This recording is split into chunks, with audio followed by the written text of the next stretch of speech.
Hello and welcome to Mr. Randy's Wine and Spirits. I am Mr. Randy, and today we're doing another Final Pour episode. If you're new to the channel, hello, welcome. Come on in, get comfortable. Let's have a pour, shall we? All my returning viewers, you know how we do, so let's get it on, shall we? Today's Final Pour episode is going to be of the Jim Beam Single Barrel Selected Batch 108 proof, unfiltered, for fuller flavor. Abso-freaking-lutely. There's your barrel number. I'm so happy that I was able to reconnect with Jim here. Old Jimmy. Old Jimbo. What's up, old Jimbo? What's up? I love me some Jim Beam single barrel. I love single barrels in general. That's why I tried to hold off on hitting them up so soon in my whiskey journey. Nice. Okay. Because once you get into those single barrels, it's if you know kind of thing. The single barrels, once you get into it, it's kind of hard to not think about them. But then the problem with single barrels is, as much as you're going to fall in love with them, you're also going to hate them almost as much, because some of these single barrels, like, I could probably go out and get a different barrel and absolutely hate it. It's happened once. Got to get back in the Evan Williams single barrel game. But I hear that the Evan Williams single barrels are more hits than misses, so I feel more confident about that. But again, those opinions are coming from people who have been doing it for so long.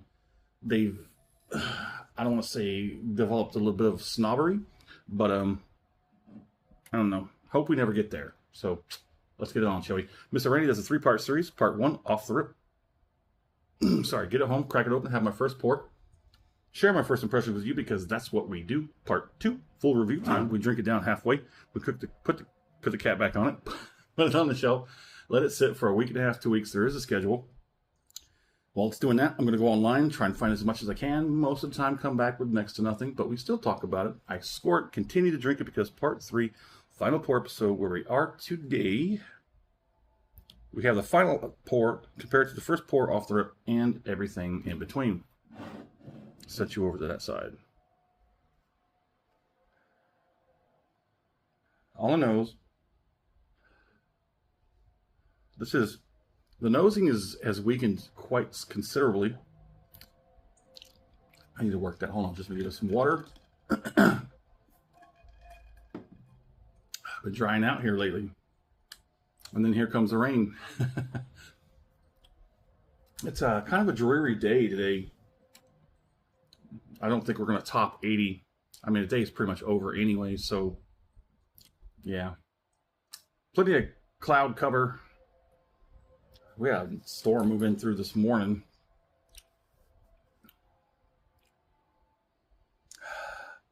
Yeah, that's unfortunate. The nosing on this has definitely turned down from the rest of the bottle, but I mean, it's understandable. It's the final pour. This bottle has taken a little longer than my average review process, because lots of factors, really. I mean, I wanted to savor it a little bit more. It being 108 proof and not really hitting like 108 proof, but still, Mr. Randy, and anything over 100 proof, we take it slow. We take it slow. Better to enjoy it anyways as a single barrel. Let's go ahead and get it on the palate.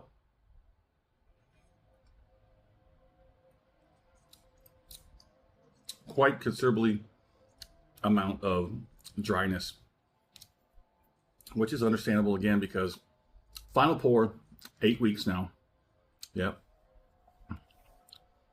8 weeks on this bottle. It has definitely been off gas and whittled down.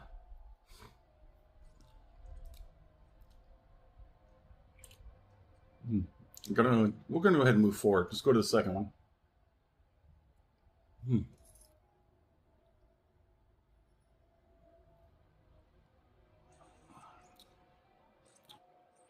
Okay. Still got good viscosity. Transfers very well to the mouth.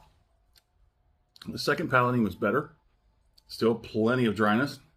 There's tingling all over the palate. all over, even a little bit on the roof of the mouth. I would recommend that this bottle be drank sooner than later. Because if you let it sit too long, 8 weeks, if it takes you 8 weeks or longer, you're going to lose a lot of that greatness you had on the first half of that bottle. This first half was, hit that thumbs up button. If you like the video and you like Jim Beam Single Barrel, hit that thumbs up button. If you haven't subscribed to the channel as of yet, go ahead and do that while you're there. More great content to come in 2026. And hopefully we're around and still kicking for 2027. So it moved to the sides, which is nice, to cheeks, the jowls. It didn't really crawl up the gums, but we got a little bit of heat in the background. Probably 1.5. It's not going to push it 2. Maybe not until we do the finish. Very wonderful single barrel, 108 proof from Jim Beam. Very nice. I very much so enjoyed it, and like I said, I took my time. I turned this into an 8-week process instead of the average 5 to 6.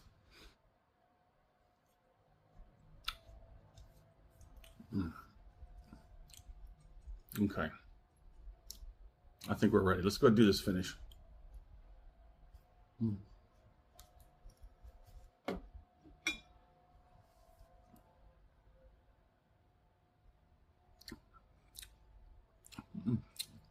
There it is. There it is.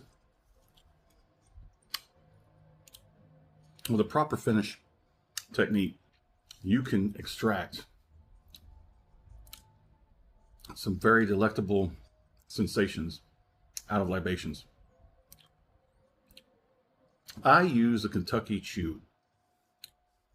You just so slowly roll it from side to side, from cheek to cheek. You even give it a little up towards the front around the gums. And pull the lips in at the very last moment and spread some love there. Don't swish it like it's mouthwash. That's a very nice finish. That finish surely beat the palatings and the nose. The nose is very weak, but can't really blame it after 8 weeks of waiting around to get finished. Yeah, that's a nice lingering finish. Nothing there is out of expectations, especially for a final pour after this time. It's a very, very good bottle. I'm so happy that me and Jim Beam could reconnect and actually make some stuff happen. I have 2 more Jim Beam bottles on my to-do list. Haven't gotten them yet. What I like to do is I'll have a Jim Beam, or whatever the label or name it may be. I'll have one of these from their expressions, from their line, and I will then jump to something else. Maybe a Jack Daniels, maybe a Michter's, maybe it's something else. But when we're staying within bourbon, I know Jack Daniels is not technically a bourbon, but we'll move it on. So you have something in that mannerism. I tend to want to skip that label, the name, go to something else. Jack Daniels, Michter's, whatever it may be. Sort of keep yourself, from slipping into this, well, I've had all this, and they all kind of tend to run into the same, yeah, well, that's why. Because you have one right after the other. And then I switch up every now and then. One day I'll have a bourbon, one day I'll have a scotch, one day I'll have Irish, and then a Japanese, and so on and so forth, tequila, mezcal, there you go. But never mix those things. Never mix those things. I have come to understand you don't mix those things. If you're drinking bourbon, stick to the bourbon for the day. If you're drinking scotch, don't go, to bourbon. You may slip over to Irish and get some Irish whiskey, but I still think that you need to stick to one lane at a time. You start swerving all over the place, it's gonna get you the next day for sure. Well, I think that's about it. Let me know in the comment section where you're at, what you're currently drinking. Have you had the Jim Beam Single Barrel? It's awesome. Let's talk about it in the comment section. As always, thanks for stopping by here at Mr. Randy's Wine and Spirits. Have a dang good one.